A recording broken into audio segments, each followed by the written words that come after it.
Bienvenue dans cette leçon sur le circuit RLC série. Nous allons explorer comment ce système réagit aux variations de fréquence et découvrir le phénomène fascinant de la résonance électrique, essentiel en radiocommunication. Pourquoi est-ce important? La résonance permet de sélectionner une fréquence précise parmi une multitude d'autres. C'est le principe qui permet à votre radio de se caler sur une station spécifique sans interférence.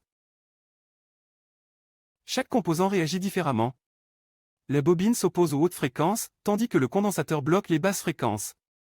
La résistance, elle, reste stable quelle que soit la fréquence appliquée au circuit. L'impédance totale Z représente la résistance globale du circuit. Elle dépend de la fréquence. À une fréquence particulière, les effets de la bobine et du condensateur s'annulent exactement. La résonance se produit lorsque la réactance inductive égale la réactance capacitive. À ce point précis, l'impédance Z est minimale et égale simplement à la résistance R du circuit. À la fréquence de résonance F, le courant atteint sa valeur maximale. C'est ici que le transfert d'énergie entre la source et le circuit est le plus efficace et le plus intense. Le facteur de qualité Q mesure la sélectivité du circuit. Un Q élevé signifie une courbe très étroite, permettant de filtrer très précisément une fréquence, tandis qu'un Q faible offre une réponse plus large. À la résonance, le circuit se comporte comme une résistance pure. La tension et le courant sont en phase, ce qui signifie qu'il n'y a aucun déphasage entre l'excitation et la réponse du système. Appliquons cela. Avec une bobine de 10 mH et un condensateur de 100 nF, calculons la fréquence de résonance. Nous remplaçons les valeurs dans notre formule standard. Le calcul nous donne environ 5033 Hz.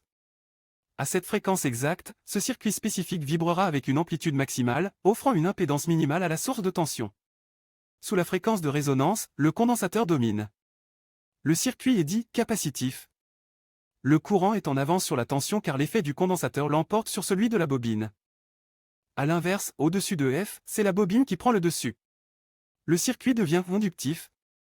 Le courant est maintenant en retard par rapport à la tension à cause de l'induction. La bande passante définit l'intervalle de fréquence où la puissance est au moins la moitié du maximum.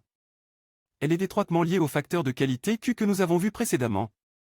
Retenons l'essentiel, à la résonance, l'impédance est minimale, le courant est maximal, et le circuit se comporte comme une simple résistance sans déphasage entre tension et courant.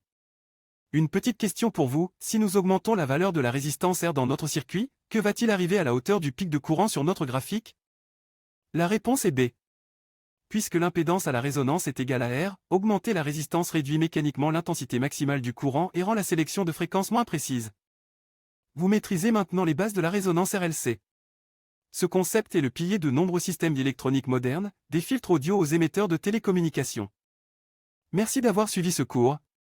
Cette leçon a été conçue pour clarifier vos concepts en ingénierie électrique. Générée par Vision Solvay.